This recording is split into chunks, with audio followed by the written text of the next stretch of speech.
What's up, everyone?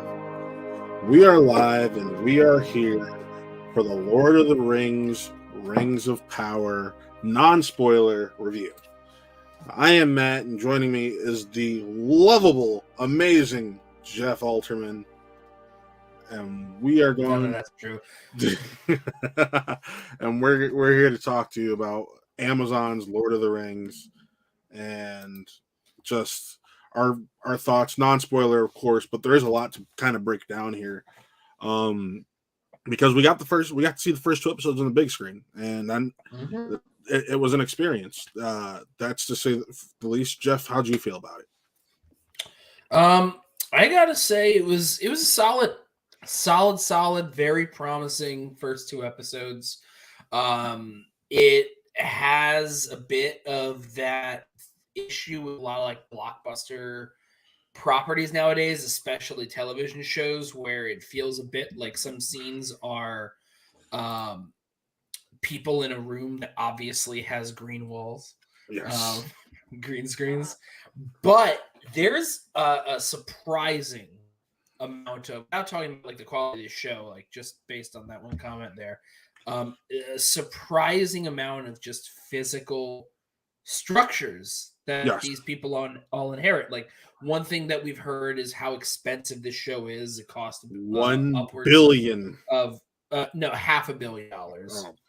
$500 million. It's all right. Yeah, you doubled it, but it's all right. I think I was thinking of two seasons. Yeah, it's well, no. The thing is, they built a lot of this stuff, and at least from my understanding, that's why it's so expensive up front. But now they have a lot of this stuff built and can redress and whatnot. And a lot of it looks great. A lot of this show looks great. Even some more of the digital imagery. Mm-hmm. There's a lot of great visuals and shots and just like cool and beautiful looking things. And then there's other stuff where it feels like it might be a little jankier. So that's why I'm not 100% yet on the show, but it's funny. I think the best way that I could describe these first two shows in a way that would like make sense in the current cultural landscape is that this feels very similar, although slightly more action packed, I believe, or at least more like it feels bigger, but similar to the first several episodes of Game of Thrones, because that's where you have all these different sets of characters that are all disparate and totally separate, and you start introducing these individual stories, but you also have to take the time to make sure that the world works with what you're putting on screen. And so that's why it feels like that, where it's like there's a lot of stuff happening, but it's also, I'm very interested in what could happen based on these roots, these things that they're laying down. Yeah, no, I felt very similarly. I know for those people who watched our out of theater reaction, I did a reaction with myself, Nick, and our buddy Anthony because we went to see it tonight. Nick had an issue with that. I know I personally didn't because Game of Thrones is a very apt comparison. It was very much the first season was set up. Here's all these characters setting up the storyline and going from there. And I didn't stop to think about that, but you're absolutely right. That is a great comparison. My thing was, I know, and if people who know me know how big of a geek I am, they also know how skeptical I was about this show going into it. And I haven't been shy about it. I even put out on Twitter, I'm like, yeah, I got my tickets.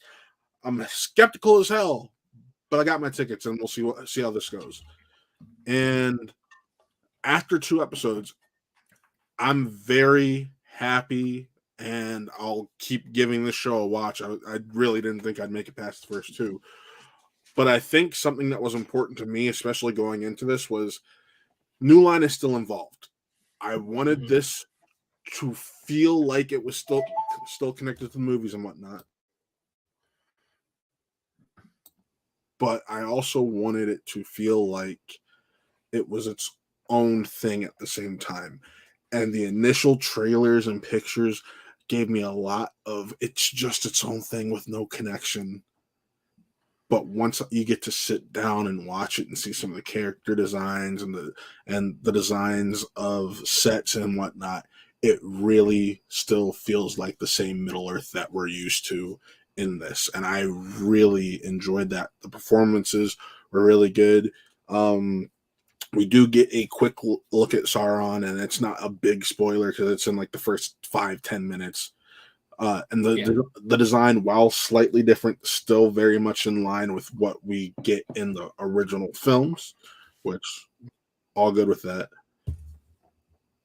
But these, yes, yeah, the live action original film.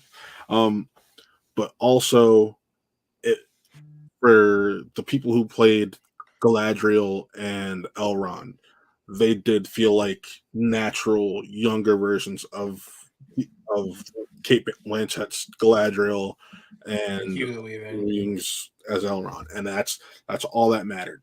So it felt like a natural progression, and I was down for that. There were some, especially in some wide shots, some questionable background effects. Yeah. But that's overall, like pretty par for the course nowadays, which is not a great thing to say. But one of the biggest things that like I was trying to pay attention to at least a little bit was because I've seen a lot of stuff on like threaded on Twitter and whatnot, where and I just recently watched Fellowship for the very first time in years. First time I ever watched Extended. And I learned more about what it took for them to create the costumes and the makeup and and like, you know, and then how that carries over into stuff like the wigs in Game of Thrones. Like it cost $50,000 for the Daenerys wig because that's all real human hair and like that's a whole process. And it's very noticeable where there's like gorgeous costume things and whatnot, but there's also some like there's some noticeable like, oh, this is just like they whipped this up real quick. Benjamin Walker, who he's done some theater work. He was Abraham Lincoln and Abraham Lincoln Vampire Hunter. He's been in some other things. He shows up as like the current Elf King, and he's got a wig that just he's got long hair that just distracted me because I'm like, that is not his hairline. And I think part of the problem is also that immediately before the show this started here, they had 4 members of the cast, including Benjamin Walker, thank everyone for coming out to experience this in Cinemark XD. And I'm like, that looks like normal hair. And I watched Lord of the Rings of Power, and I'm like, that doesn't look like normal hair. So it's a problem, I think, and it speaks to a larger issue within the industry of like the Lord of the Rings movies took like several years for them to prep before they made them. That's how they were able to like put the time into making everything feel real and worn in, with like the costumes and things like that. And here, obviously, we know that they only did this in like the last couple of years from like buying it up to this. So you could tell like there's it's a different level of care. And it does bring it out. It makes it feel more artificial, which is fine. I mean, this is a thing with magic rings and elves and dwarves and hobbits. So artificiality kind of comes with the territory. Yeah. But I think I do think that this is a marked improvement on some of the more special effects heavy looks of the Hobbit trilogy, at least. Oh, I was just about to say this is much better than the Hobbit. Look and feel already. This feels like a happy medium, for better or worse, between Hobbit and Lord of the Rings. I say happy, better or worse because obviously better would be just look as good as they did 20 years ago. Why is it that things always look so much worse now than they did then for the most part? Which, by the way, I do appreciate the dwarves still feeling like Peter Jackson's dwarves. That was something I was worried about, and I went into there. I'm like, okay, that still feels like it's coming out of a Peter Jackson film. Now, us talking about this, saying like, you know, talking about the elves or talking about dwarves. I feel like dwarves, like you gotta expect these sort of things are gonna pop up. We're not gonna try and dive into much story detail about it. More so, like the way the Lord of the Rings is, I was very curious. What is the story that they wanted to tell? And I have to say, after 2 episodes, I'm still not certain what it is the story is that they want to tell. However, I'm intrigued at the various like seeds they've planted that Mhm. will probably blossom into whatever is the actual point of this. Yeah. Other than let's make more Middle Earth stuff, which by the way, this is not just Middle Earth stuff. Which is a very interesting thing. Yeah, we We get to finally learn more about the whole, like we get to learn more about like just the basic, Tolkien history of stuff. the elves, and Yeah. for fans of the first 3 films, again, this is not going to be a spoiler because it's in the first few moments of the show. We finally know where those elves headed off to at the end of Return of the King. No, I thought they said that. I just watched Fellowship, but I could be wrong. But you just watched Fellowship too. When they started their journey through the woods, which is why I don't consider this a spoiler here. They saw the elves that were going through to go towards the same trip. Yes, I'm just talking about we get a look at that place.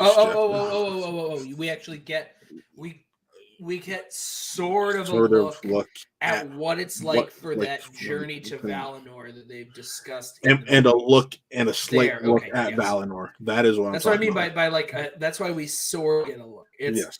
It's very interesting, like the way that it's describing it. It's like it's a whole thing in the show here, Yeah. and it's kind of cool how they actually show it to us. Yes. Now, a couple things that are interesting. We have much like like the difference with like the actual movie series Lord of the Rings was the Fellowship. Fellowship starts with the whole big prologue with Galadriel reading off the whole history of the ring and Sauron that brings it to where our story begins. But the Lord of the Rings movies, like that original trilogy, it has one beginning point, which is Frodo. It starts in the Shire at back end, and then it starts to splinter off. Here, we're doing that opposite thing, that Game of 5 or Thrones thing, 6 starting it, which it's interesting that they did that, only because I get it also helps it out a little bit more from a storytelling perspective, but it makes it a little more difficult with something like this. Like, all right, well, it seems like we have a person to follow for each of these various stories, or each of these different races, because it was kind of broken up into the races of it all. It's sort of like who is each person that should be following for each race for the most part. For instance, but we say that, and yet there are 2 different stories where there's for elves. Elf. Yes, but those are also the 2 main connections we have to the original films, which is why I kind of that which is obviously, because we mentioned it before, it's not a spoiler. There's an Elrond storyline, there's a Galadriel storyline, and I also find it very funny though, the way that everyone, when you watch the show, you'll see this, the way they overemphasize saying her name. Yes, Galadriel. So, but I think it's very interesting. We get stories involving hobbits. We get stories involving not hobbits. They're Harfoots. These are the ancestors of hobbits. Yeah, these are what hobbits evolved from. So this is like proto hobbit, but they're not hobbits yet. Not hobbits because these people happen to be travelers. Really, they haven't planted their flag in the Shire yet. They travel, but they're also like they hide a lot. Like you'll learn more about that as you go. It's not really a spoiler so much as an introduction to this kind of character. I just thought they're old, so obviously that's why they're just traveling, because this is like a long time ago. Which, by the way, very interesting. I have they said exactly how long ago this takes place? I think they have in like the whole lead up to the show. But they didn't say it in this. All we know right now is that it seems like we're in the age of elves because all these humans are really A lot of elves.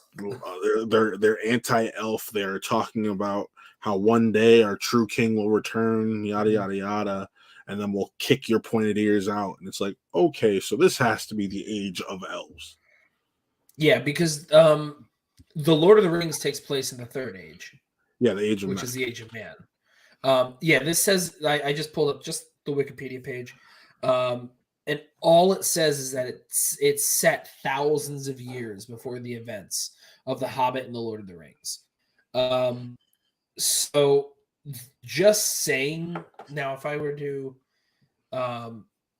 when you click on that sort of stuff, it doesn't say that it's actually connected necessarily to the movies, Yes. but the movies are for the most part faithful enough that you could be like, well, they're all together. Yeah.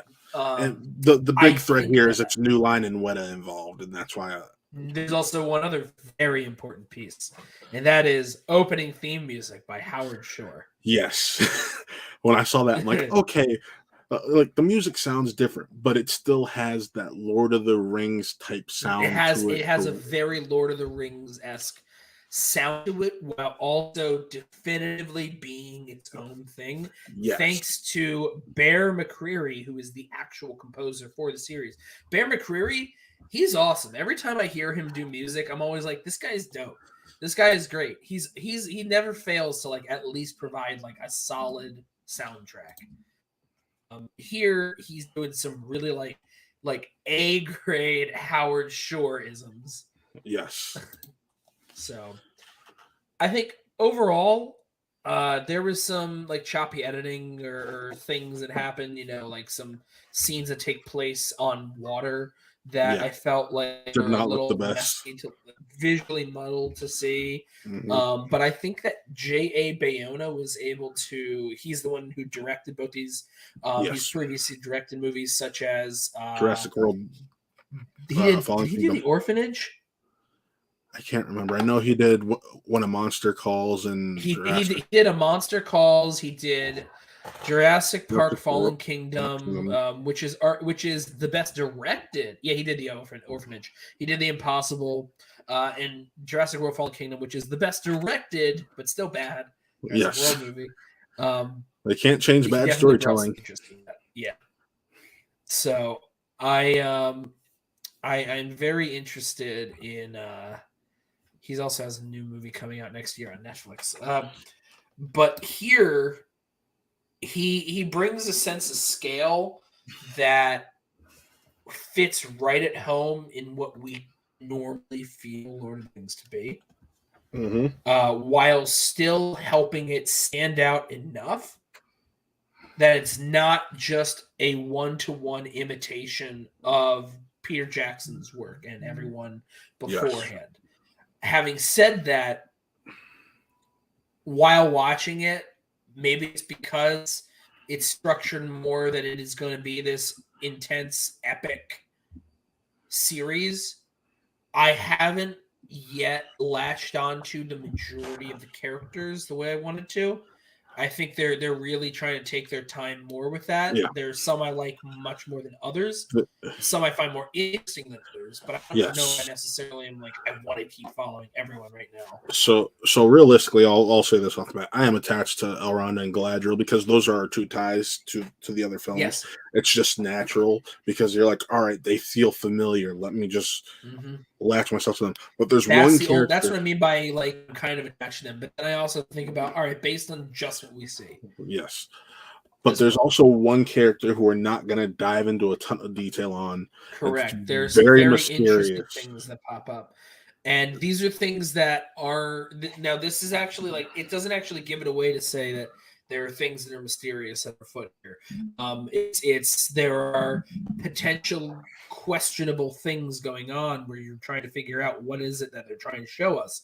And I have no doubt in my mind that there are going to be very specific theories or things. Matt and I are on the same page over at least one specific theory about something that happens. That I think is going to be very interesting to see, and I would love to see us be proved right on it. I would love to see us be proved wrong on it, and also if it's wrong, I want to see why is it important if we're wrong. Right. So that's the sort of stuff that will keep me engaged. I am more interested in the overall story and where these are all leading to, especially as a product that is a kind of prequel Hmm. to the stories we know. It's like Doctor Sleep being a kind of sequel to The Shining, even though they're not technically connected in an official film sense. Right, yeah. I get what you mean with that. Where Doctor Sleep is sort of a reconciliation between what Stephen King wanted and what Stanley Kubrick wanted. Exactly. So, and then that's why I think that Doctor Sleep is way better than The Shining. But what are we talking about The Shining here for? I agree. But I overall there are a couple things that I'm still like, all right, I'm not entirely certain on yet. There are many things that I'm very much in thumbs up on.